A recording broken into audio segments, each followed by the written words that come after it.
What is up, ladies and gentlemen? Welcome to week 13 of the No One Else podcast. How you doing today, Brock? Yes, not too bad in the comfort of the aircon while it's burning outside, quite literally, unfortunately. But, it's comfortable in here and we've got a podcast to record. We do. A different background this week. We're recording at your place this week instead of mine, so yes, bit of a switch up, but keep you're it right. interesting. Nice to Might be have inside. a different background every week. Yeah, exactly. So, I guess straight off the bat, what the hell is going on with all these upsets this week in the NFL? This was,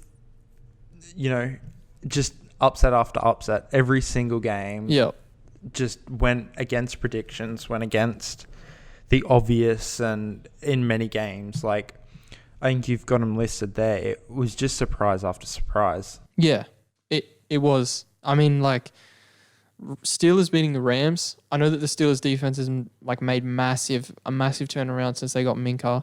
But you also look at, Falcons beating the Saints and Saints not scoring a single touchdown. That's ridiculous.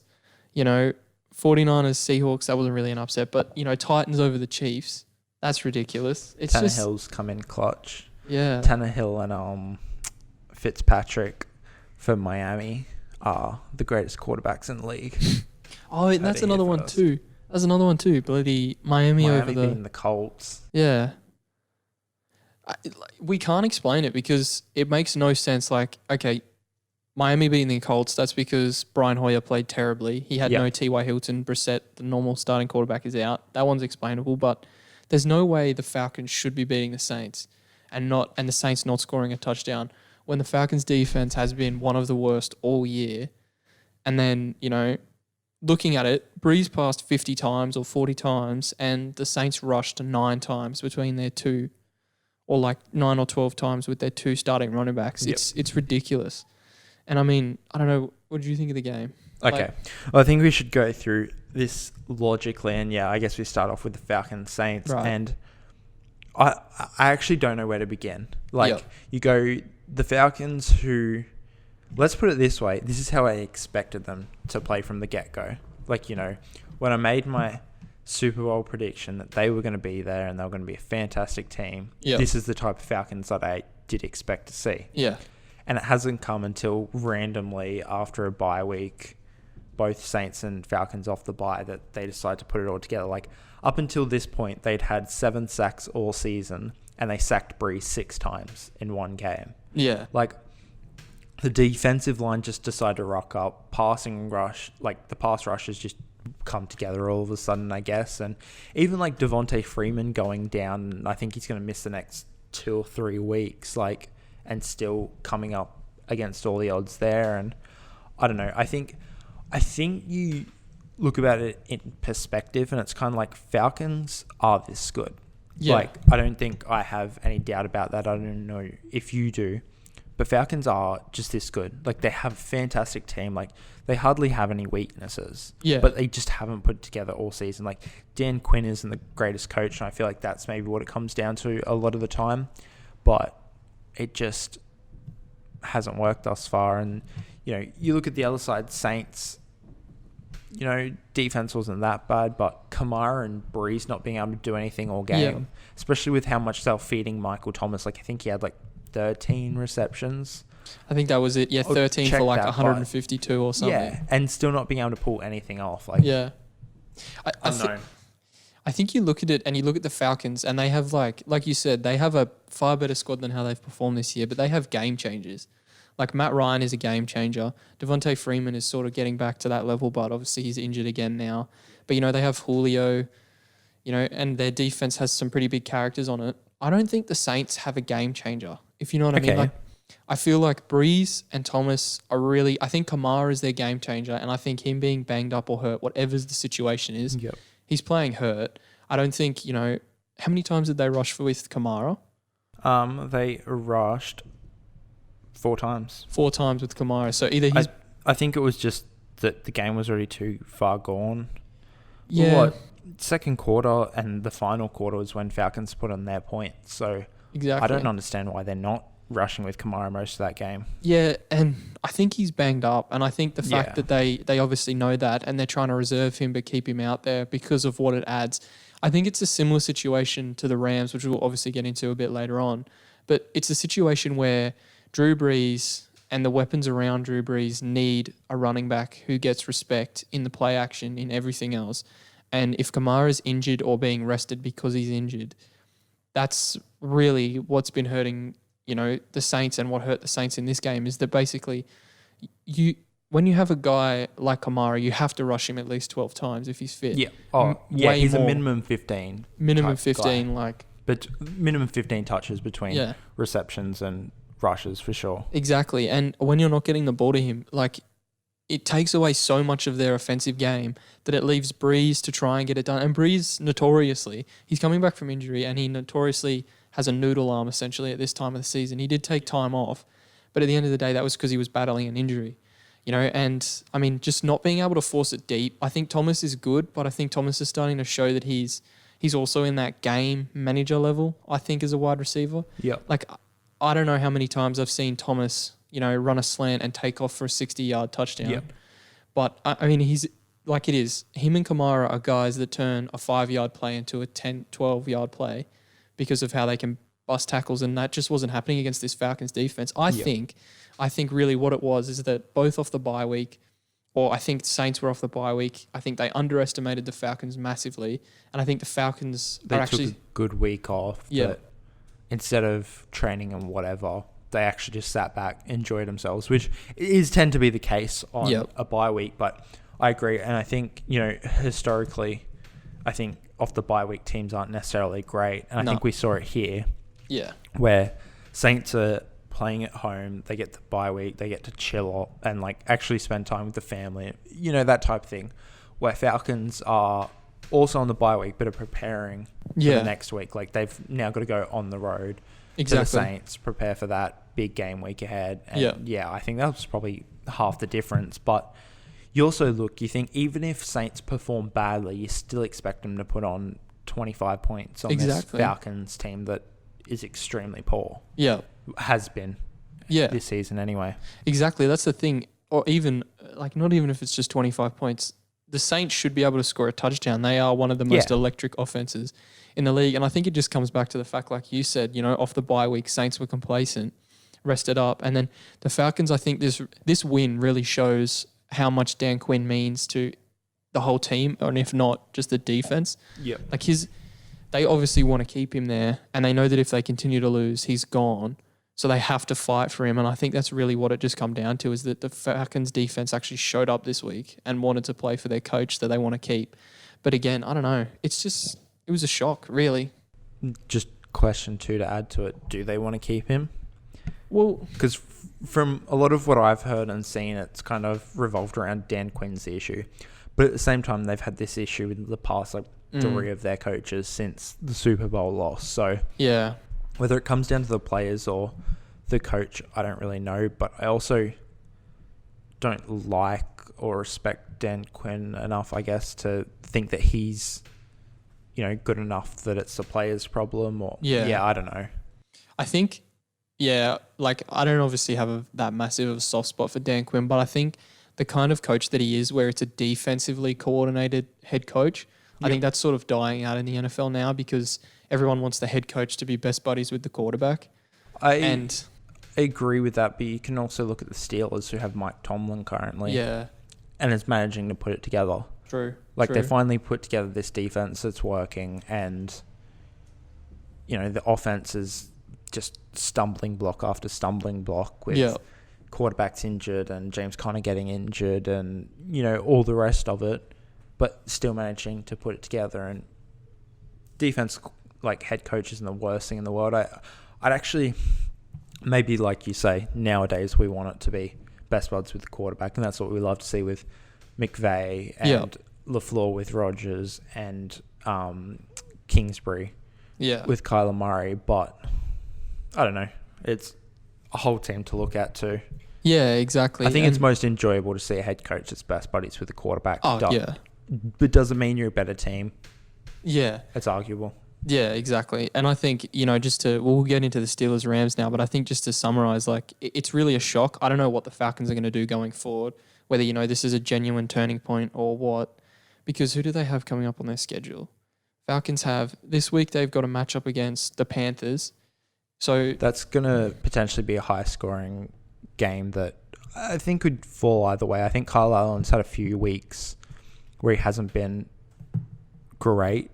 Yeah. And he hasn't been at the standard that, he kind of set himself after Cam Newton got injured.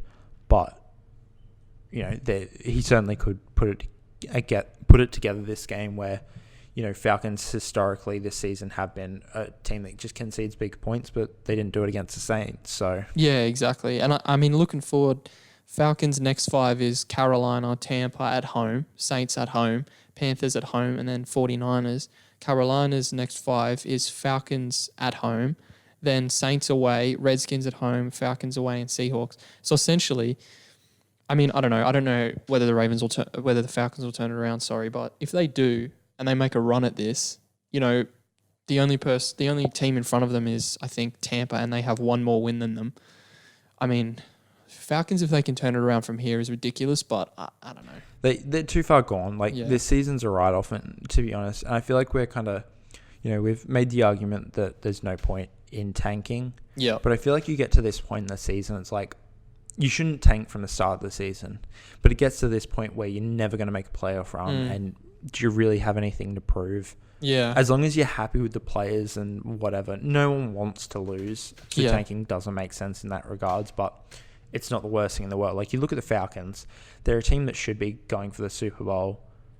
If they tank and take some early picks, is that the worst thing for them? Like, I don't know, in respect, like, what do they need? I don't know. They don't really have a lot of holes, but apparently they have a lot of holes. Yeah. If that makes sense. No, that makes sense.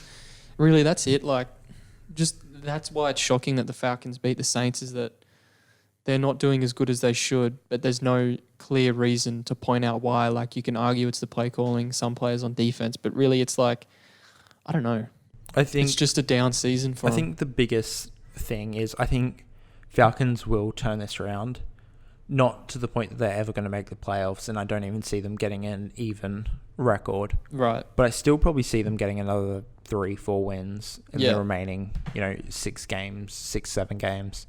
But I think the biggest thing to take away is this is just a big lull from the Saints. Like, we shouldn't ask a question about the Saints. Like, they're still in a great position, and they're probably still second overall in the conference. Like, they're still in a great position, third overall, behind Green Bay now as well.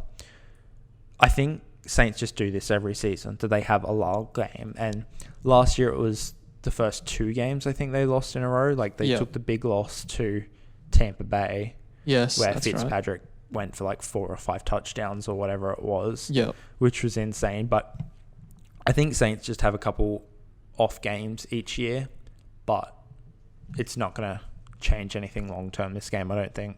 Yeah, you're right. I think, I mean, obviously, that's it really. Like, there's nothing really to take away from this except for the fact that it's just a massive upset. But, I mean, Steelers-Rams, that's really surprising to me. I thought, I'll let you go first, but, the Rams shouldn't have... I don't think the Rams should have lost this game. I know they've got factors around it, but, I mean... Like, what do you think? Because really, I'm going to go off and I don't want to rant before. No, I want you to rant. I want you to give everything you've got towards this Rams team. Well, I really just think at the end of the day, the Rams right now, and same as the Chicago Bears, are at a crossroad where a lot of their money on both of these teams, and I'll go into the Bears more specific, but for the Rams right now, a lot of their money is tied up in 5 players, or going to be. It's Jared Goff, somehow got a massive extension. Huge. Don't know how he got that. Todd Gurley. Injured. Yep. Aaron Donald, Jalen Ramsey, and I think the other one is like Brandon Cooks or something. It's still a bit of money. I think he's on $20 million a year. Woods or something. Yeah. And at the end of the day, the Rams, now that they've traded away their 2 first-round picks, there's no chance of them getting a quarterback to replace Goff, or even, getting tempted to take the risk because they don't have a first-round pick. So they're stuck with Jared Goff at quarterback with an ailing, injured Todd Gurley, and it's hurting them. I mean, the Rams not being able to run takes away the play action, which takes away so much of McAvey's playbook. McAvey, how do you ever say Sean Mac? And Sean McVay, that's it. Sorry, and Brendan Cook's being out with concussion. The Rams just don't have one it guy. Again, their team's a lot like the Saints, really, where Cooper Kupp and Michael Thomas are really good receivers, excellent receivers, but at the end of the day, do they take off because of the scheme or do they take off because they're game changers? And I think really they're really good game managers.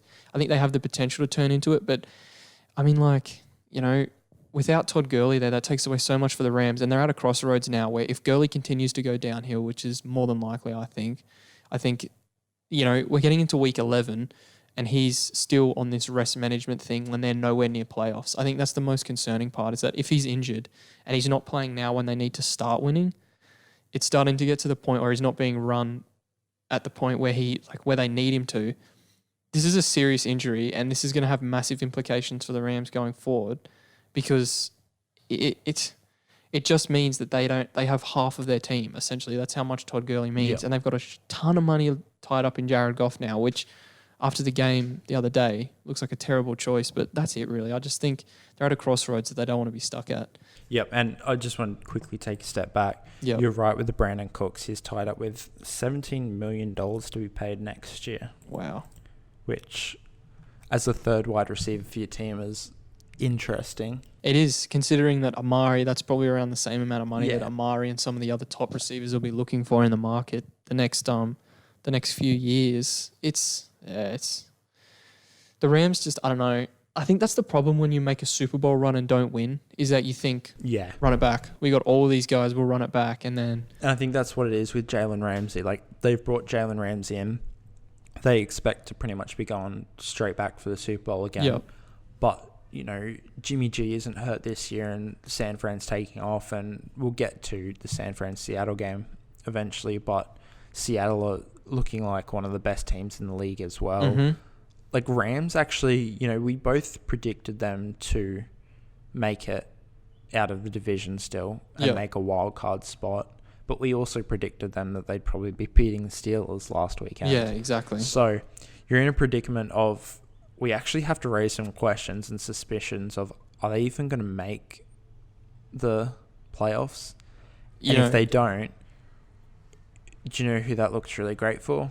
Looks really great for Jacksonville, because they get a higher pick for the Jalen Ramsey trade. But I just don't know what they do from this point. They've got all their money locked up in these positions. And like you said, you got Todd Gurley, who was definitely deserving of the money he got. Yes. But you can't foresee him getting an injury like this where he's not injured that he can sit out for a season, rest, and then he still has, another 3 or 4 years on his contract. He's in a predicament where it's kind of like, you have a long-term injury that's never going to go away. Yeah. We can't rest you for a period of time because it's not necessarily going to get better, like having arthritis in your knee. But we can't overwork you, otherwise you are just going to have a serious injury and we won't be able to play you for the rest of the season. Yeah. And, the best thing about Rams, the best thing they do is their play action, and they cannot run that because they can't run Todd Gurley 20 times a game. Exactly. And for the defense to be faked out by it. Yeah.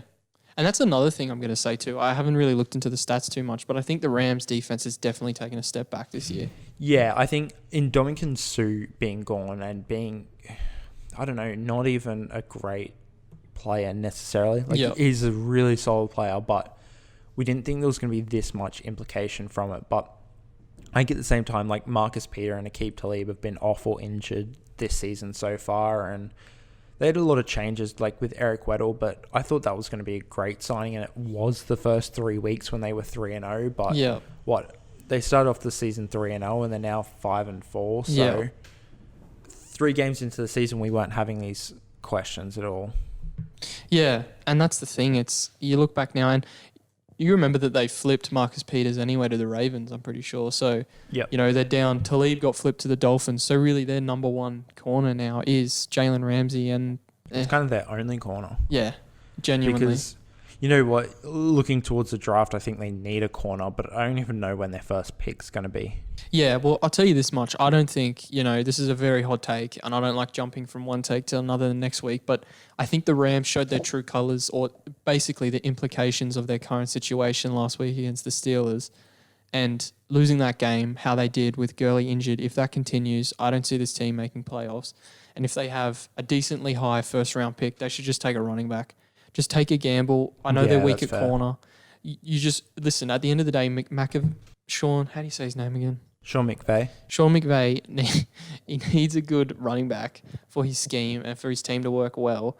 And if he doesn't have that, then you look at what happens. They lose to the Steelers, who, aren't slouches anymore, but certainly aren't one of the top teams this year, particularly not when we both predicted the Rams to be one of the best teams. It's just take a running back and then run it back. But they've just they're just stuck. But I must say, Steelers holding them to 12 points, that's impressive. And that's not an offensive touchdown either. That was a defensive touchdown, which I can't even remember what it came off the back of, and a safety. Was it a fumble? I think it was a fumble. I think it was. I think it was a good off. Yeah, it was a fumble that Dante Fowler picked up. That was at the start of the game, wasn't it? Yeah. First play. That was off the first drive or the second drive, I think. So, and that was their entire points. Like, they got a safety and then a field goal. Yeah. That was it. And get me wrong, I think week in, week out, we're just finding out how good this Steelers defense is. Yeah. I think that's probably a big takeaway is that the Rams just aren't what we expected. And the other one is Steelers defense is arguably one of the most legit defenses in the entire league. I think it is. I think who has a better defense than them? I don't know. I can't really. I mean, obviously, you look at the Patriots, you look at San Fran, but I laughed at them trading for Minkah. But now I'm starting to regret doing that because, you look at when did they have Minkah? Was it week 3? Yeah, week 3 they got him. Week 4 was his first game, I think. Hold the Bengals to 3 with the Bengals, but next week Ravens scored 26. Ravens scored on the Patriots, so scored a lot more than that on the Patriots too. Yeah, Chargers to 17, but I guess at the end of the day, it's not the score. It's the fact that the Steelers have forced what? I just want to take it back to that Ravens game too. That was the game where Mason Rudolph went down with concussion from L. Thomas. Right. And it went to overtime. Mm-hmm. So I can't remember if it was a field goal or a touchdown, but that's extra points you add on to it as well. Yeah, exactly. I think that's the thing that obviously has blinded people to how impressive the Steelers, and particularly me, I'm not going to lie to you, impressive the Steelers defense has been is Mason Rudolph's play, and just me not thinking that the Steelers were a contender because of it. But they're keeping in games, which is the most impressive thing of all. He was terrible in this Rams game. Absolutely terrible. Because Aaron Donald, I don't know how many sacks off the top of my head he got, but had pressure on him every single time he got the ball. And that's why, the safety was against him. Right. He was bad. Like, he didn't throw an interception, which was a first, but, I'm pretty sure he fumbled it, and which went to... Oh, no. Okay, sorry. I forgot.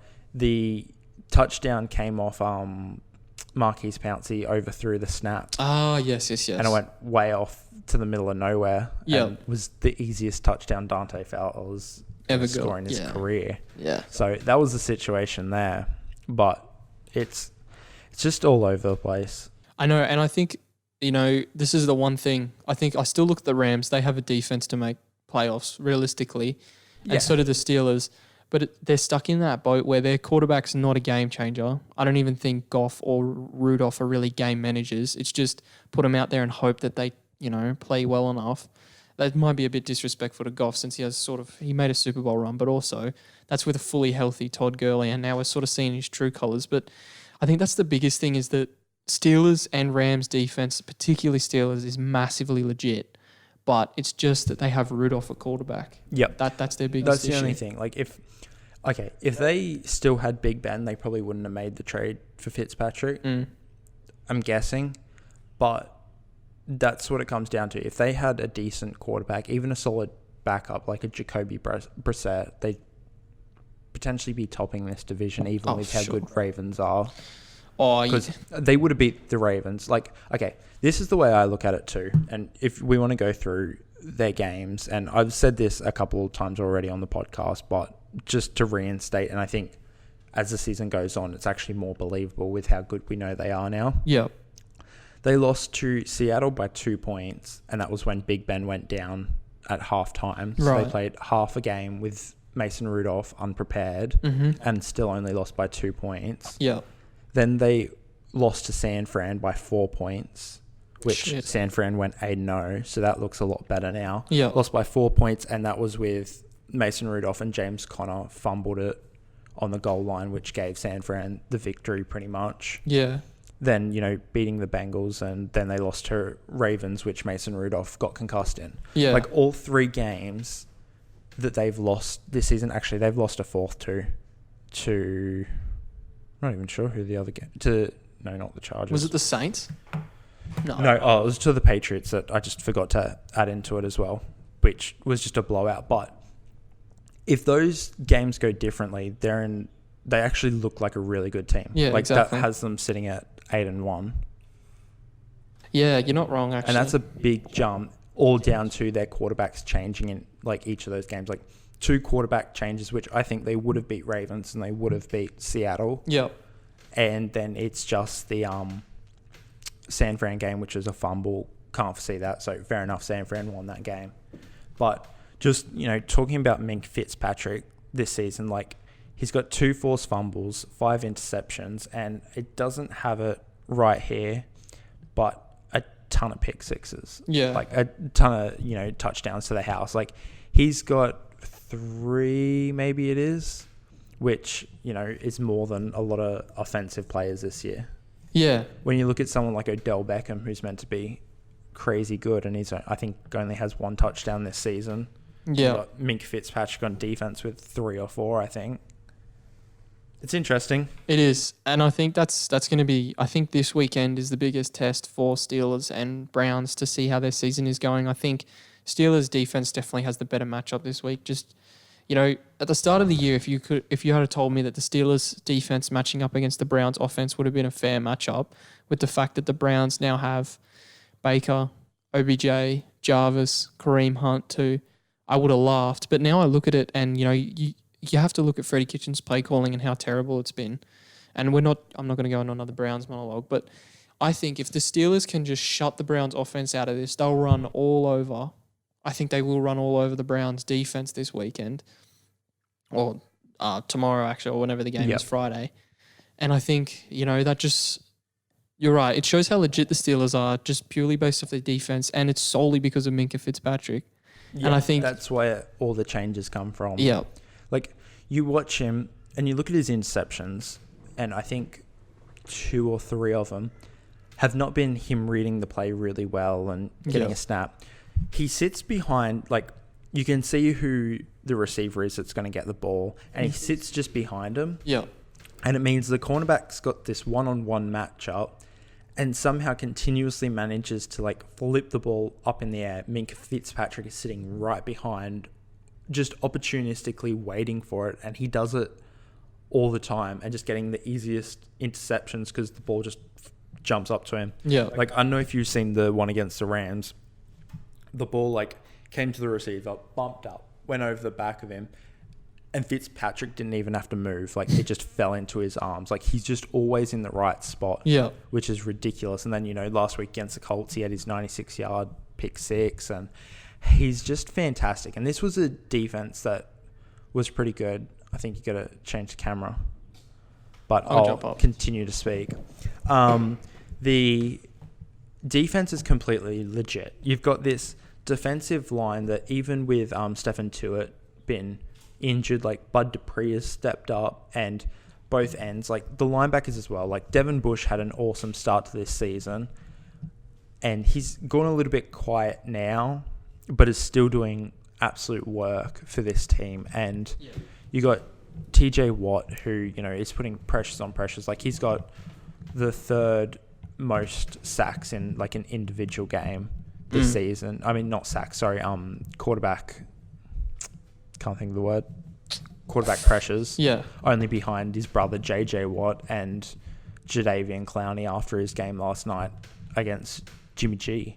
Yeah. But, yeah, they're just in a really good position. Like, I still don't rate their cornerbacks But Joe Hayden did really well last night and got an interception. Not last night, sorry, on Monday. Yeah.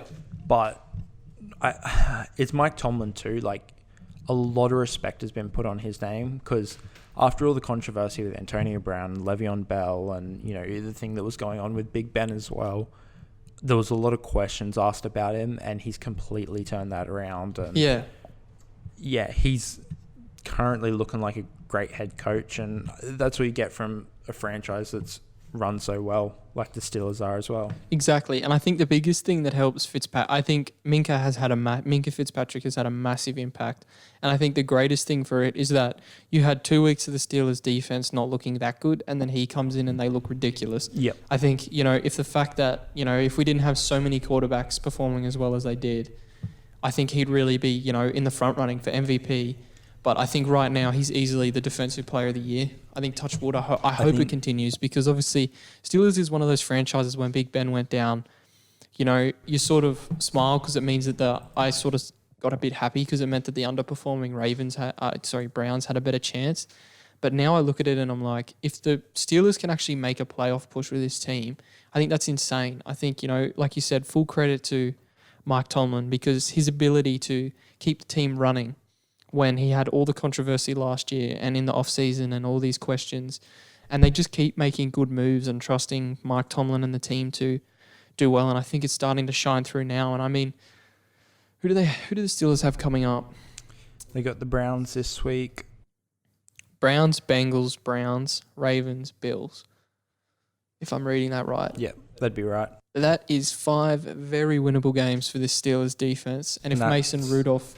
Was Bengals one of them? Yes. Yep. They still got the Cardinals after that too, and I think they have the Jets in the last game of the season. Wow. Like, they've still got a very formidable... Like, they've got some hard games. Like, they have to verse the Ravens again and 2 games against the Browns, which we think they'll get the upper hand on, but the Browns could win those games very well. Yeah, like, exactly. I'm a Steelers fan, and I'm definitely not doubting that they could be strong there, but it just seems like all of Steelers' strengths are directly going against all the Browns' weaknesses with the O-line, with the receivers not performing well and Baker Mayfield sucking when pressure's put on him.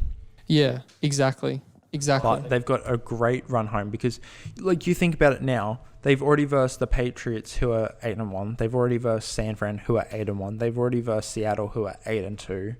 Like, majority of their hard games are out of the way already. Yeah, exactly. But I tell you what, the one thing that I have sort of been looking at is I look at that, and if the Steelers make a run for the playoffs, same as sort of similar to Bills even or the Raiders, I don't think that Steelers or Bills have anything in playoff football. I really don't, and I don't mean to disrespect the Steelers, but at the end of the day, I think a lot of the teams that have been hanging on as well as they have is because of defense.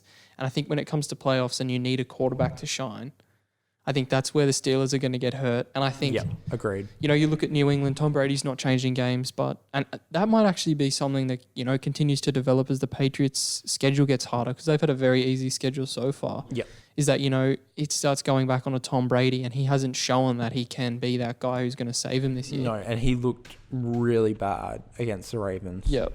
So you don't know where Tom Brady goes. He doesn't...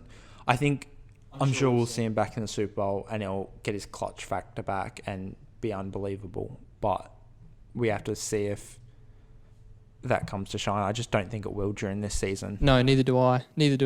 But I think, Steelers' defense is playing insane. I think that'll be the core factor in a run to the playoffs, but I just don't think they have enough after that to get over the hump with Ruldoph.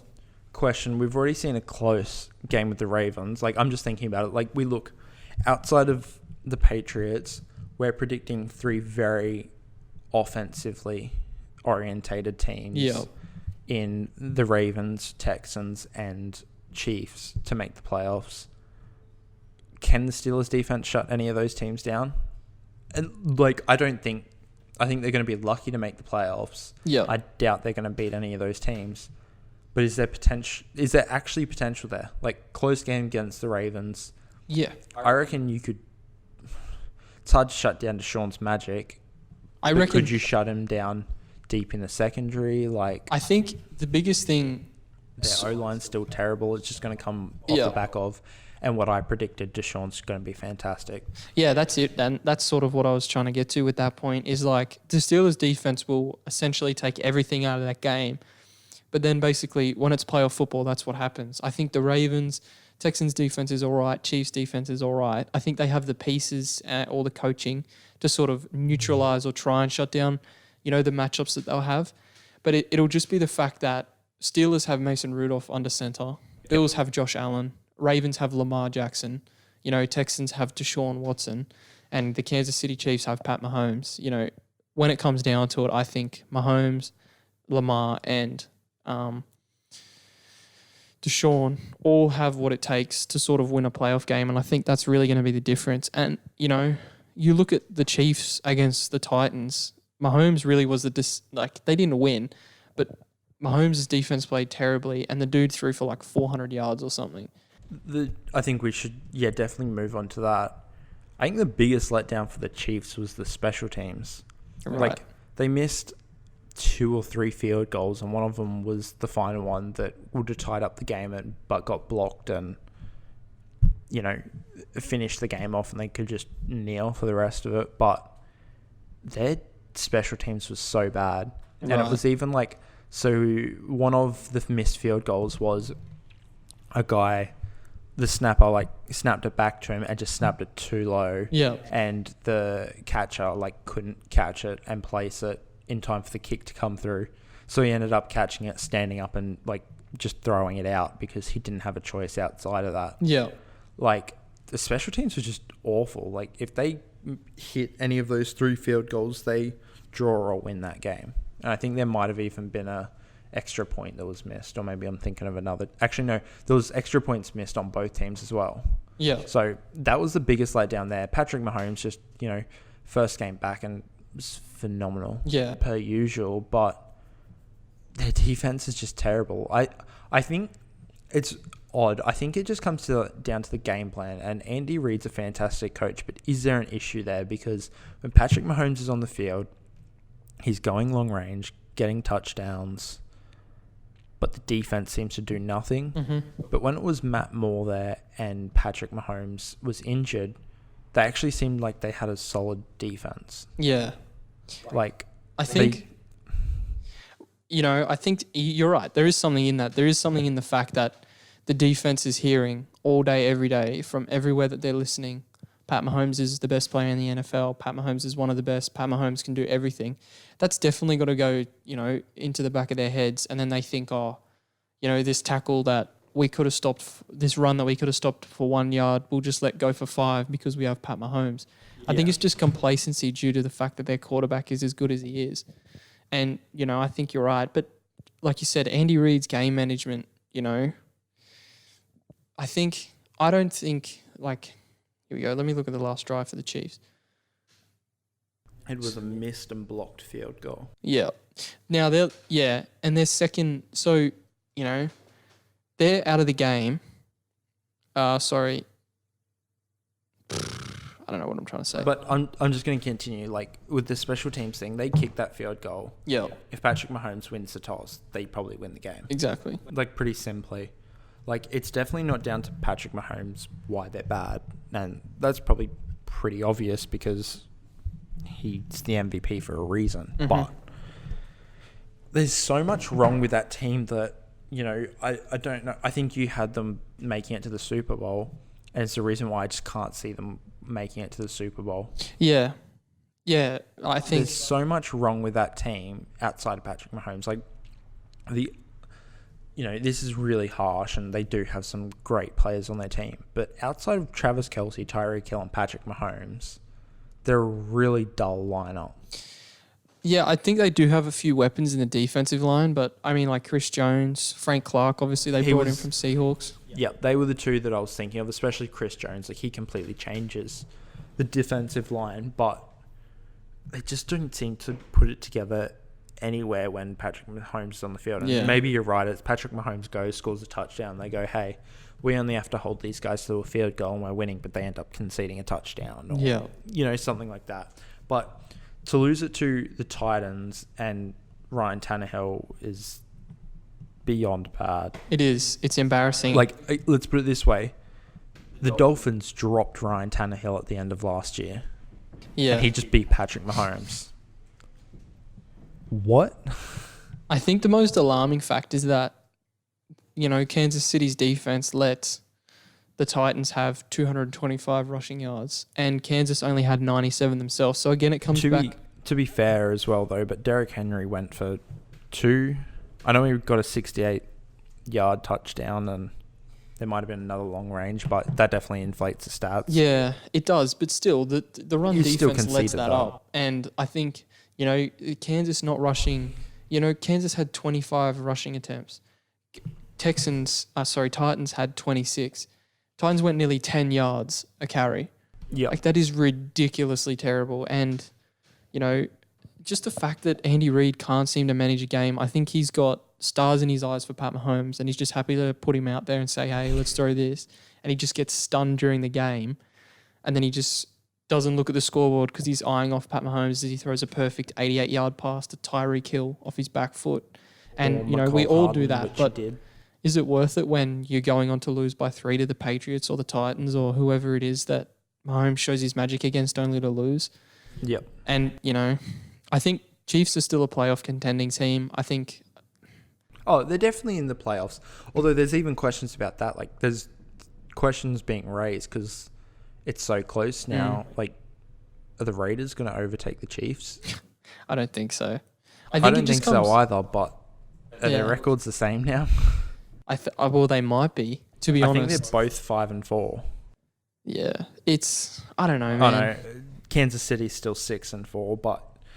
Kansas City, if they have their bye week, and then which might be this week or next week, and Raiders win it, like, they're tied on record. Yeah. I know. I think we'll get into the Raiders, but I just want to say, like, if it sounds like I'm bullshitting or, like, don't know what to say, I really don't know what to say about these upsets. Like, you just look at it and I'm stunned. The Titans should have been nowhere near Kansas. None of the other upsets that we've already spoken about should have happened. And I think the only respectable one is Steelers. Yeah. Rams. Like, there was potential for Steelers to win that game, but it just came back to Goff sucks. Yeah. And Steelers defense is great. Yeah. Like, just to quickly make it, like, jump back to it, Goff cannot play away from home. Yeah, he can't. Like, he has... Cooper Kupp. I don't know the stats about it exactly, but he is so bad away from home. Like, it might even be close to his 1-for-1 touchdowns to interceptions. And you just raised his name as well. Steelers managed to completely take out Cooper Kupp out of the game, and I think he didn't get a point, which was fantastic for your fantasy. Oh, I loved this it. Week. Cooper Kupp having projected 17 points. Projected 17 points, and then he gets a big fat donut because he gets targeted 4 times. It's just, I don't know. It's just, I still think it was an upset. I really do. I think that's fair, but it was foreseeable. But you go on to the next one, and I don't think we're going to speak about it for that long because there's reasons behind it and whatever. But Miami Dolphins are now 2-7. Yeah. What happened to the tanking Dolphins? They're only going to get like 6th pick overall at this rate. Yeah, I actually think it's impressive the fact that Brian Flores has shipped away as many people that didn't want to buy in. Yeah. And obviously Brian Flores wasn't tanking, so that wasn't what they were buying into, but he was just like, okay, you don't want to be here. You don't want to be on a shitty team. All right, goodbye. Yeah. Like, Brian Flores obviously has come in with a Bill Belichick mentality of you're either here or you're not, and we're not afraid to ship you off. Like, if you don't want to be here, goodbye.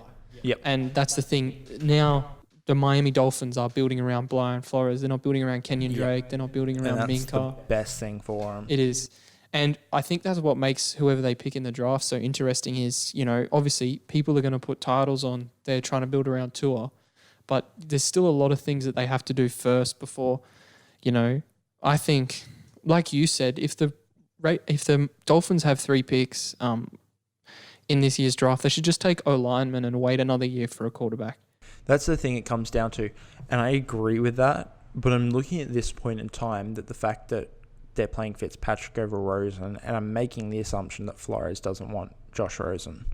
Yeah. Or that he's not good enough to play for him. So I think the biggest question comes down to is what quarterback does he like? Because you think he's coming up in the Patriots, been in the Patriots team anyway, where it's Tom Brady and it's a GOAT. Like, he look at that and just go, I just want this safe quarterback who's a pocket passer and whatever, which Josh Rosen probably could do. Yeah. But if there's someone he likes, like, you know, you look at Cliff Kingsbury last year, traded off Rosen because he went, I want Kyler Murray, and he'd been talking about Kyler Murray since high school, and it just happened to fall on a platter that he could go to a head coaching role and take Kyler Murray first overall. Yeah, exactly. And make it work from there. But I think, yeah, this is actually a really great predicament for Miami Dolphins. The fact that their head coach is this good, that they can take a team of majority like undrafted free agents to 2 wins now. And yeah, they're against a hurt Colts and Jets who look terrible, but a win's a win, and it's going to show that on their record. Exactly. And, you know, even still, the circumstances of their wins, it's not like, you know, they have had scores run up on them, but yeah, I think they have to take O-lineman. I think they trust Fitz. If Brian Flores trusts Fitz enough to, you know, want to put him in game-winning predicaments or, you know, trust him in games like that, I think you just trust him again because, you know, Fitzpatrick is one of those guys who you don't know whether he's going to throw 4 touchdowns or 4 interceptions. And for a tanking team, that is perfect because it never reveals their true purpose. Like maybe management wants them to tank. Sure, let's play Fitz. But Brian Flores wants to win. Sure, let's play Fitz. Whatever Fitz you get on the day is the one that you get. And it's either going to be, you know, 4 touchdowns or 4 interceptions or a pick and 2 touchdowns. I think they should take O-lineman and build around because, you know, you just look at what Kyler's going through right now in Arizona. He's dancing to survive. He is running. He is scrambling. He's taking shots. He's risking really injuries in his first year. And do you want to subject Tua to that, or would you rather just send him to the Bengals who have no idea what they're doing? And yeah, that's the predicament we're in, and I think it just comes down to something we can't predict, and it's where is Brian Flores' head at? Because I don't know. I look at Fitzpatrick and go, I think he's a fantastic backup that, like you said, could throw 4 picks or 4 touchdowns. You don't want that week in, week out. So I think you grab a quarterback that you like, or you put the faith in Josh Rosen, and if that's not working out, then you can throw Fitzpatrick in and still have a relatively solid season. But I think it just comes down to what type of quarterback does he want and fits his scheme. Because, you know, there's a few good quarterbacks in this draft. Like, even Joe Burrow is now big in the talks that he's going to go first overall after beating Tua. Yeah. LSU beating Alabama in college. And, you know, Justin Herbert's a old school, tall quarterback that, you know, fits the Broncos to fail perfectly. But I know what he wants. And if he's going to stick it out with Fitzpatrick and Rosen, I think, yeah, you probably take 2 offensive linemen in the draft and then potentially pick up like DeAndre Swift as a running back and just kind of do essentially what Giants have done, taken Saquon, then take Daniel Jones this year. If they're bad again this time next year, Trevor Lawrence is now in the draft, who is meant to be a generational talent. Yeah. It's fantastic. Like, you know, won championship in his first year. Yeah. Like, he looks fantastic. And if it could line up that you've drafted 2 offensive linemen and a running back that works, and then you can put Trevor Lawrence into that system, it's looking really good. But they just have so many issues with their team that it starts with, where do you begin? And I think offensive lineman is the right place to start, but you don't know. And the thing is, too, they have a ton of cap space. So I think this offseason for the Dolphins is going to be really interesting. It is what they do.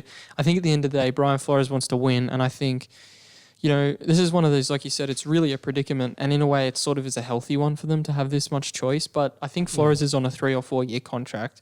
He's obviously, ideally, he'd be planning for, you know, to be there for the 4 years, and I think, like you said, his winning formula would probably be at least 1 offensive lineman in this year's draft, maybe a running back or a receiver, and then a defensive guy since he was linebackers coach at Pats. And then obviously, you know, from there, next year he builds. But I think management, like you look at the situation that the Dolphins have been in this year where Brian Flores will be on the sideline, Ryan Fitzpatrick has just led, you know, a 70-yard drive down to the red zone, and Dolphins management calls down to the sideline and says, put in Josh Rosen, please. We're trying to lose here. and then Flores is forced to put Josh Rosen out there. I think at the end of the day, the executives, whatever plan Flores has, the executives will overrule it and take Tua first, second or third, or the best quarterback available just to get bums on seats with excitement. And I think that's going to hurt Flores, but that's getting way ahead of ourselves. I just think it is impressive that they beat the Colts, realistically, because this is a team that had their starting quarterback go down.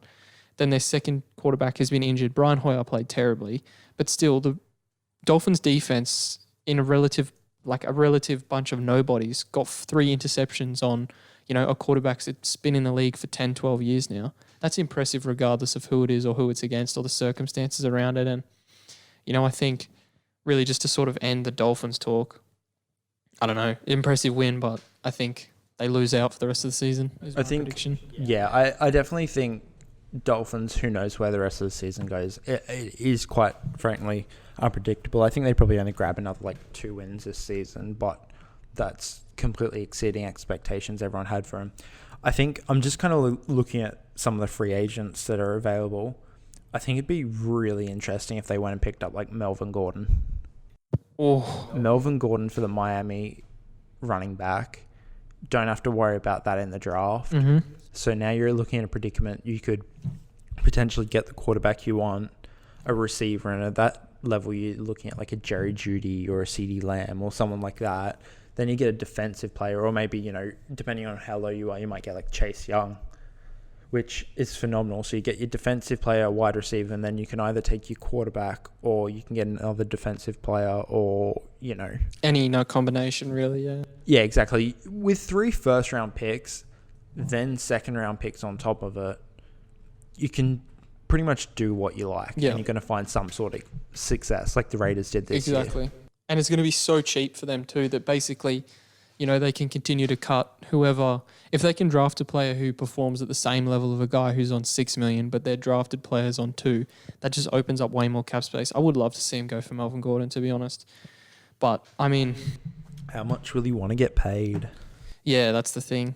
Realistically, that's the thing. I guess, what else is there to talk about? Do we want to go into the Ravens? The Ravens putting a cricket score on Bengals? I don't think there's a lot to talk about there. No. I think just once again Lamar Jackson with a perfect passer rating because he hardly has to pass and it's easy to pass against the Bengals. Yeah. Even Mason Rudolph looked good against the Bengals. But 3 touchdowns and, a 47-yard touchdown run was just insane by him. He's a beast. Lamar still looks great and there's no denying that. Ravens with another good performance. Exactly. You move on to next week. Who have they got next week? Texans. That's going to be a dope matchup. I highly recommend that is the game that everyone watches this week. That's going to be a 37-40 scoreline. 54-50, like the Mexico game or whatever it was last year between the Chiefs and the Rams. Just a shootout. But I think, let's do MVP predictions.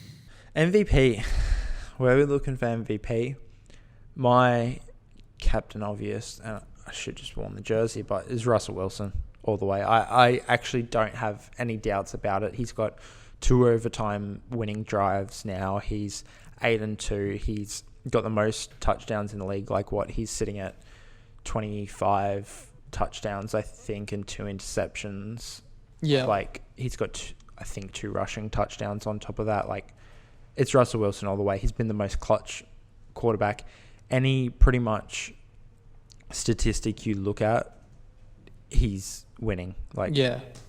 In every regards. He's clutch. He's great. He's the best quarterback and best player in the league by a country mile. Yeah. I'm actually going to go Lamar number 1. I think the improvement that Lamar's made this year from, Lamar is a running back, a wide receiver, and a quarterback at quarterback. He's the agility, the quickness, the ability to, spot a hole when he's running and hit it. And he's just so many combinations into one. And he's taken this Ravens team that was obviously, the AFC North was meant to be far more competitive than what it has turned out to be, particularly on the Browns side of things. But Lamar has taken this Ravens team and elevated them to a level that I definitely didn't anticipate. And I think, obviously he's had help from Mark Ingram and a few of the other boys that have been brought in, Marcus Peters too, but Lamar's been playing out of his skin, and most of the time he's carrying, he carried the Ravens to a win against the Patriots. You know, just the ability of what he adds to the game is insane. And I think Russell Wilson has been impressive, but you also got to think that, you know, Russell Wilson, if, you know, 49ers don't miss that field goal, that's another loss. And I think, you know, Russell Wilson fumbled, 3 times? I think obviously that reflects more positively on the 49ers defense. And he's still, I still think Russell Wilson's having a good season, but I think just the fact that Lamar's doing all this against everyone, it's not like he's just running up a score on the Bengals. Like he went and did this against the Patriots, and he's gone and done this against other teams.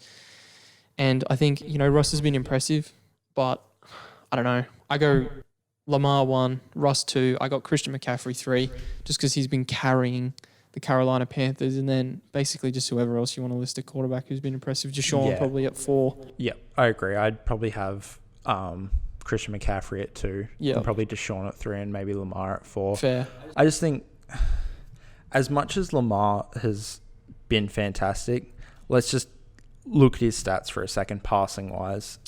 All right. You know, like, okay, rushing 2, you know, 6 touchdowns, you know, is pretty much getting just under 7 rushing yards a game.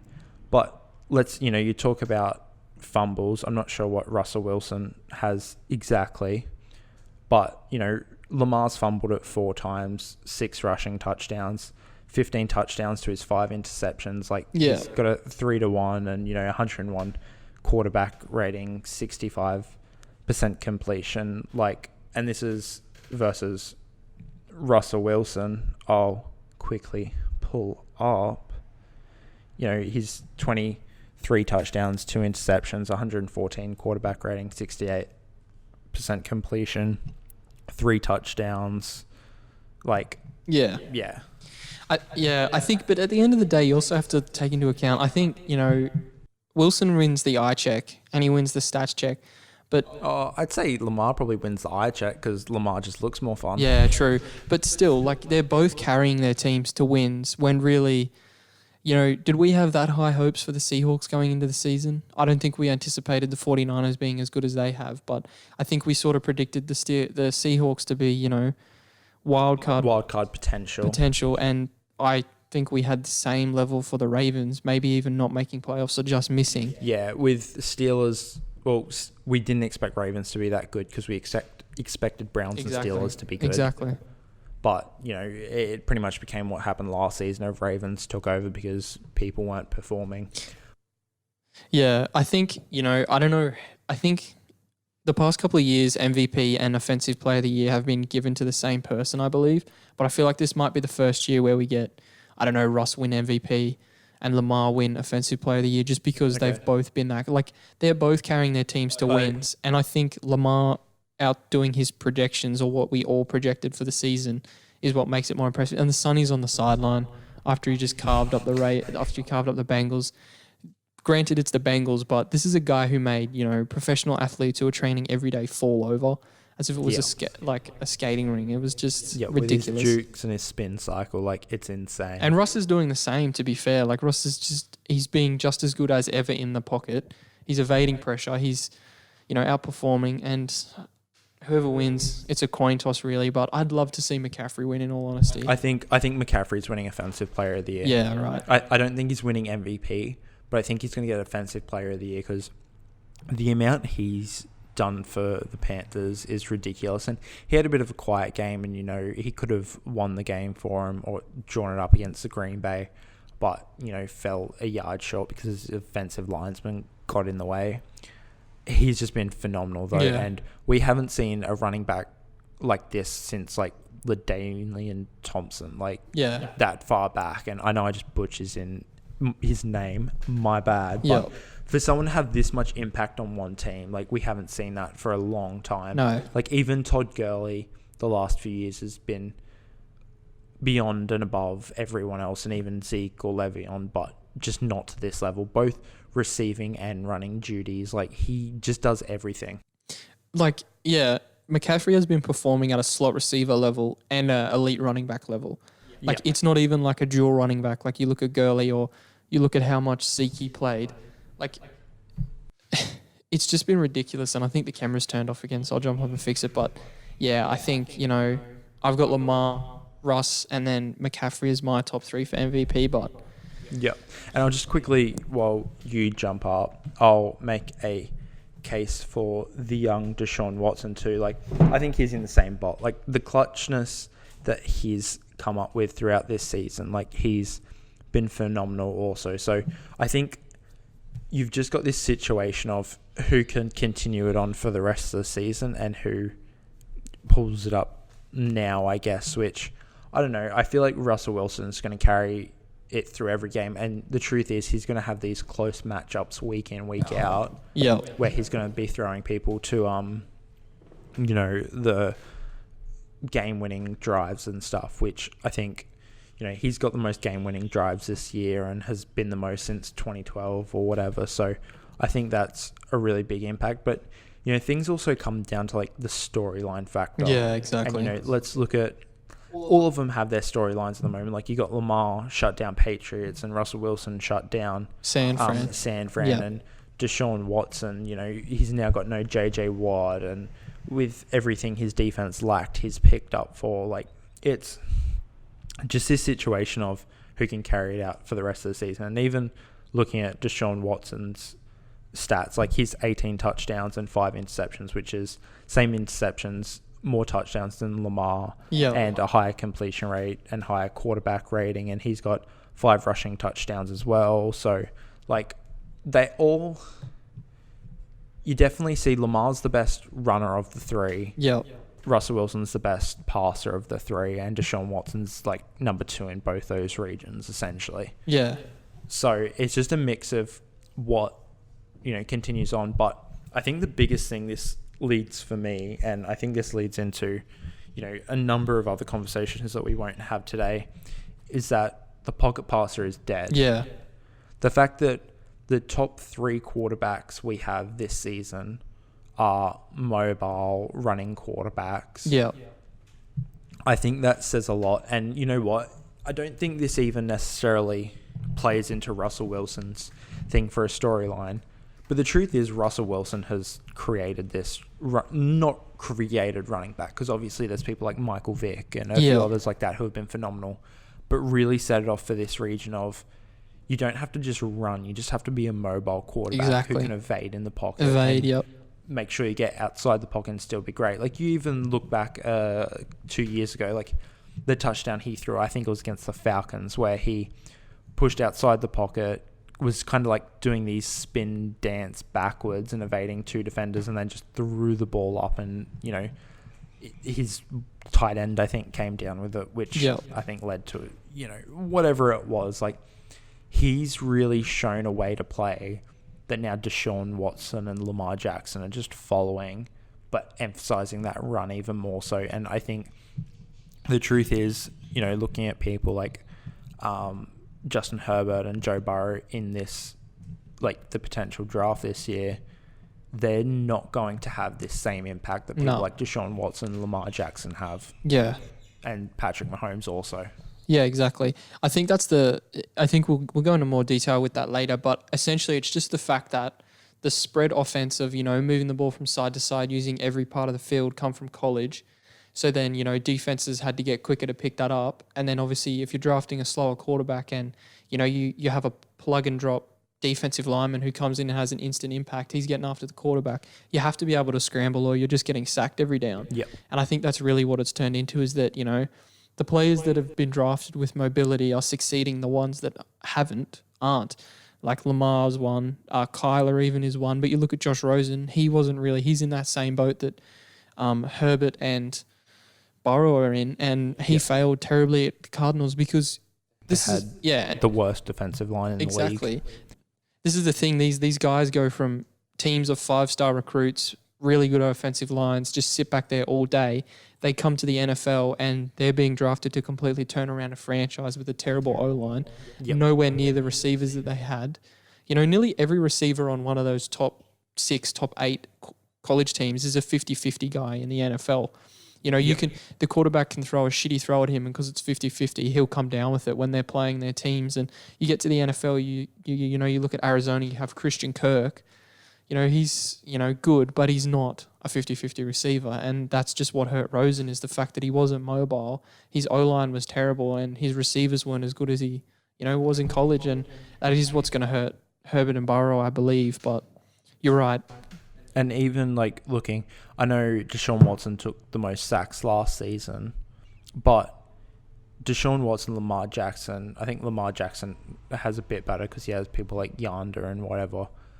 And Russell Wilson, they have terrible O-lines. Yeah.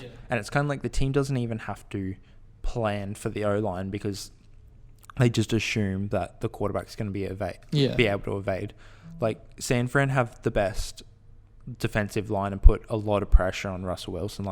He was taking sacks on third downs and San Fran was just looking so good. Yeah. But even still, when it came down to that clutch play, Russell Wilson was still able to get outside the pocket or make a play and, even that set up the game-winning field goal. He went for an 18-yard run because he evaded in the pocket, found a hole, and just ran for it. Yeah. So I think that's kind of the scenario we're at of, even in regards to, they almost don't have to pay an offensive line. No. Because they don't need the best offensive line in the league for their quarterback to still be safe. Exactly. And which opens up money for other positions. Exactly. And that's the thing, looking at the weaker offensive line, even looking at a weaker defense that the Hawks and Houston have, the fact that all the highlights of Deshaun and Russ, essentially for the run home, are going to be them dancing, running for their lives, stopping on a dime and throwing a 60-yard pass across the field or a 40, 30-yard TD bomb. That's going to be on highlights. That's going to be played in everyone's mind. And I think the one thing that makes the Ravens so threatening in playoffs is the fact that they have a really solid team overall. Is probably going to hurt Lamar in this MVP run, really, because Lamar... They have the most solid team Exactly. overall. Marcus... And even... Sorry to cut you off quickly, but even, Seahawks and Ravens versed each other and Ravens won. Yep. But I wouldn't say that was down to Lamar. That was because the Ravens defense was so good. And every time Russell Wilson came up with a clutch play, for example, he made the pass to DK Metcalf, which was just a regular pass in the middle of the field, but then Metcalf fumbled it. And it wasn't Marcus Peters, but someone else took it to the house. And, I think they had 2 defensive touchdowns that game, which really carried them and just pressure on Russell Wilson, which they weren't able to do in any other game this season. And exactly. Yeah, Lamar Jackson definitely has that against him. But if he keeps making highlights like he did against the Bengals, a 47-yard run where he escapes outside the pocket, through a nice running lane and then spins 2 of them and just goes the distance, that's what everyone loves to see. It's really all it is. MVP is just going to be a highlight battle. And I think Deshaun and Russ are in the same... all 3 of these guys have been sensational this year. Okay, just to... put it into this perspective, it's we're going to see at the end of the year when we're going to have MVP talks, it's going to be Russell Wilson's touchdown to Tyler Lockett that he escaped left outside the pocket, waited, then threw Tyler Lockett back corner of the end zone, and Tyler Lockett's got 2 feet in and falling out. Yeah. That's going to be his highlight because it's he shouldn't have been able to escape the pocket, then he shouldn't be able to make this throw in this scenario, and he does. Deshaun Watson's going to be escaped out the pocket, gets kicked in the eye, runs out further, adjusts his helmet, and then still throws a game-winning touchdown. And Lamar Jackson's going to be these 50, 60-yard runs where he just does everyone with his juke moves and spins and whatever. It's, and I think that's really all we can say at this point is we just got to wait and see and touch wood that all of those guys stay healthy and that their teams stay competitive and that we see all of them in playoffs. That's all I want is those are 3 players who are making their teams the best in the NFL or some of the best in the NFL and they deserve to be in playoffs. Yeah, but I guess just to wrap it up, I don't know if you wanted to add anything else about the NFL, but we might do a little bit. I think it's been about a month, maybe 3 weeks since we spoke about 4 weeks into the NBA. Yeah. So I guess, 10 games in, most teams are 9, 10 games in. I think, one of the things, having not really followed it that deeply, I think Portland Trailblazers being at 4-6 this early in the season is not that impressive. I think they've struggled massively. They've had their starting centers out. They had their reserve center dislocate his shoulder in their second game. They've got a very young team around Damian Lillard and CJ McCollum, and that's hurting them. But really, the rest is all just business as usual, really, for the... Actually, Phoenix Suns doing as well as they are is massive. They're doing really well. And, you know, you look at the other end too, Golden State. Obviously, it's all down to injuries. Like, Steph Curry's broke his hand and he's looking to potentially be out for the rest of the season or coming back during the spring. Like, their season's a write-off after being in so many finals in a row. And exactly. A bit of a surprise one. I don't follow it hardcore enough to know what exactly is going on. But Boston Celtics only having one loss so far this season after losing Kyrie Irving, like, that's a really good position that they're in. And I think they have a good duo now that are working together there. So, you know, that was definitely a surprise for me to see them so high, though. I think it was. I think last year Kyrie sort of got into this mentality that he had to win games in a way, that he had to put the team on his back. I think Jason Tatum and the other young boys on the Celtics took a sort of a step back, but I think they've stepped back up again this year, and I think that's sort of showing around Kemba, because that's the sort of player that Kemba is. Kemba is a guy who, you know, ISOs a lot, but still his best play involves around the team and working with the other players. And I think, you know, Celtics going 8-1, I hadn't even kept a look at how many games they'd be winning. Heat's up there too at 7-3. Yeah. It's insane that Jimmy Butler's doing that. I think Pacers with no Oladipo, and I think Miles Turner's been injured. They're still 7-4. That's massively impressive for when they get those boys back. But I think the one thing I'm going to say is that the New Orleans Pelicans sitting at 2-8 right now, but you look at who they've played compared to everyone else. You know, they lose by 8 to Toronto on opening night, lose by 7 to Dallas, lose by 3 to the Rockets, get beaten by Golden State, and, you know, a couple of other games against... They've been really competitive against good... This is the Lakers. This is what the young core is going to give you, is the fact that, you know, they're still developing. I think a couple of the games that they've lost, Brennan Ingram has been sitting out and he's turning into a star for them. He was already turning into a star for the Lakers after the All-Star break last year. But just the fact that they're staying competitive with these teams when they're, you know, they don't really have a given guy yet is what's going to hurt them. And if BI can continue to step up his three-point shooting and take over in the clutch more, that's going to be the factor that turns the Pelicans into a playoff team. But right now, 2-8, they're obviously projected nowhere near that. You can definitely expect them to have a losing season. Yeah, I'm guessing this season. But, you know, they've got such a young squad that even, like, I watched that first game against the Raptors. Yeah. And, like, they were actually looking like they were going to win that game. Yeah.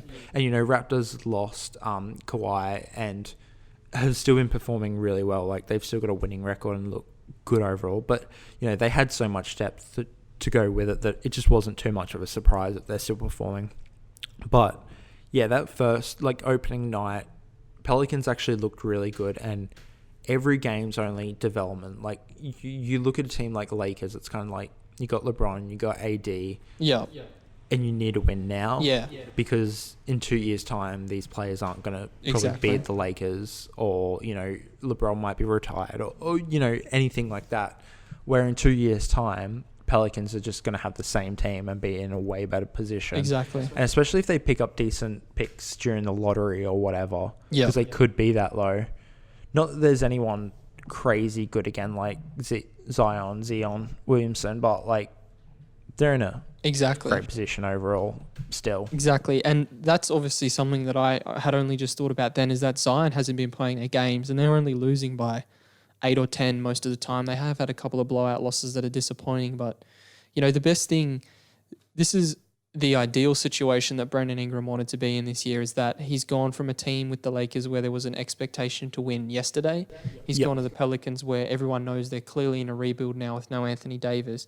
And this is just going to be Brandon Ingram probably averaging 23 to 28 maybe on the year, just because he hasn't added that 3-point yet, but that could definitely elevate if he does. And, you know, he's an unrestricted or restricted free agent next year. There's going to be a lot of teams knocking down his door, offering him, in a very weak free agent class, offering him $30 million to come to them. And I hope he doesn't take it. I think his best option is to stay with the Pels.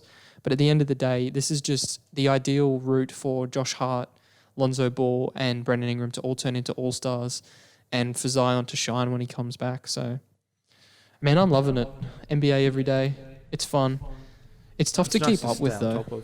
It is tough to keep up with. I seem to like all I've been doing is just check the scores one day, check 3 days later. It's that early in the season, it's hard to care. Yeah. And I think, I don't know if it's a bit of a long discussion to talk about the load management issues that's been going on with Kawhi sitting out games, but I really think somewhere in the near future, I don't know how they're going to do it with money-wise, whether they add more teams to playoffs, but I think they are going to drop the season maybe from 82 games down to 60, make it matter way more.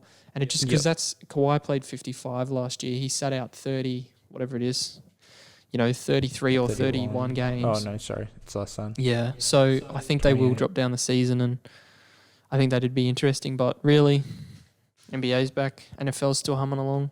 It's not really too much else to talk about. Oh. Yeah, I think overall, like, just right now this season, 76ers are disappointing, like, especially this week.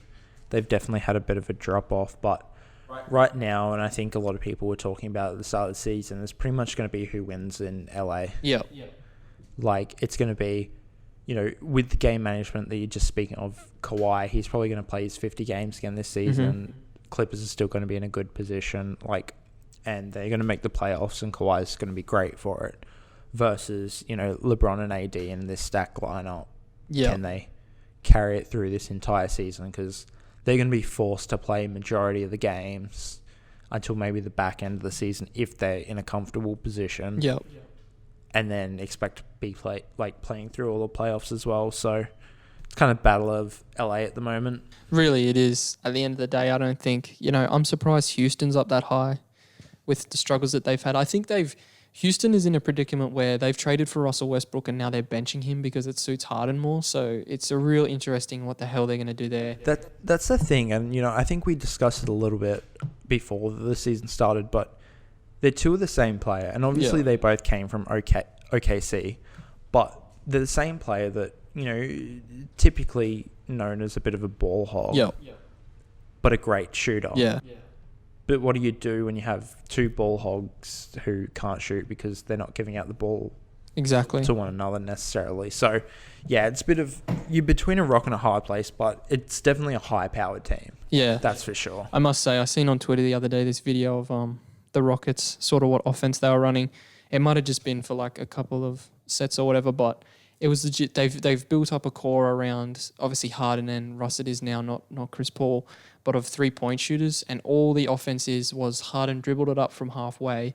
They had two guys on the 3-point line with their defenders on the left side and two other guys with their defenders on the right-hand side, and it was just a Harden ISO, and everyone besides James Harden looked like they wanted to kill themselves. Just being stuck out on the 3-point line with no movement in the thing, but it will... And that's what it is. Exactly. It's a team of 3-pointers of who gets the ball from Harden if he wants to give it up almost. I reckon there will be a trade for Russ around trade deadline. I think that's not till January or just before the All-Star break. I think the fact that it's this early in the season and they're benching Russ is concerning, that they need to do that to get Harden going. But, it's still too early to tell, really. Yeah, it's too early to tell. And, I'm just looking at the schedule. More so just for, the Lakers and the Clippers. The Clippers have Rockets up next. I think that's tomorrow. If that game's on, that's going to be a big game to see how both teams go. And, later on in that, in the next 5, they've got Boston at the back end. So that's going to be interesting to see who gets the win there. But you look at the Lakers and their next 5 is Golden State, which is going to be an easy game. Sacramento, Atlanta, and then 2 games against OKC. Yeah. You could almost chalk them in as wins. And, they're then sitting pretty at 13-2. We're saying, and this is why we're only going to kind of look at the basketball every few weeks, is it's just unpredictable what's going to happen every 5 games. And that's kind of what we're going to plan on doing. We'll look at this every 5 to 10 games and see where teams are at and readjust expectations there. But, we'll see how it goes. And not to keep dragging on, but the toughest thing when you're an NBA fan is, there's so many games going on. You don't really go more than 2 or 3 days without a game. It's you don't really go more than 2 days in the regular season. And, you have a loss, you think, it doesn't matter. You have a win, you think, that's a good one. You have another loss, you have 3 losses in a row, you go, that doesn't matter. We're only 20 games into the season. Yep. It's when you get to All-Star break, when you get around December, January, and you're looking and you're saying, holy shit, we're 30-20. We need to win another 20 games of the last 35.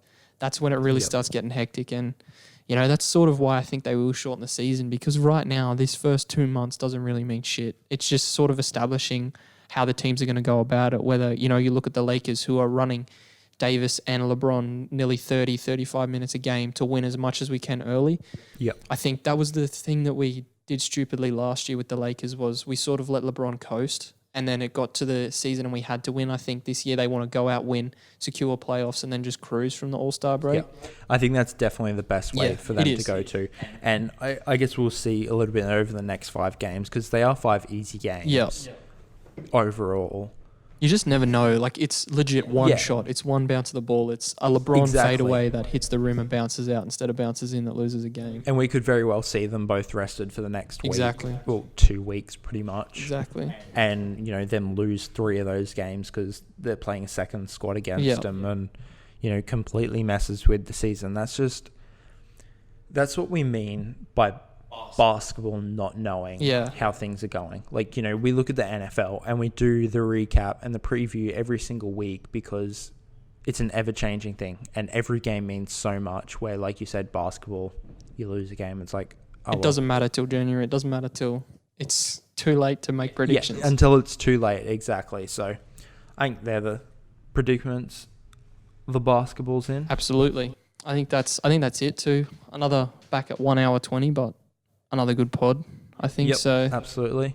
I've been appreciating a little bit of Pat McAfee vibes from you and your singlet, tank top. Man, it's getting warm. Summertime, show off the guns. Bit warm. That's the way to go. But I guess thank you for listening to another podcast. Another good one smashed. So cheers. Instagram, no one asked _podcast. I'm getting good at this shit. All right, see you guys. Unreal.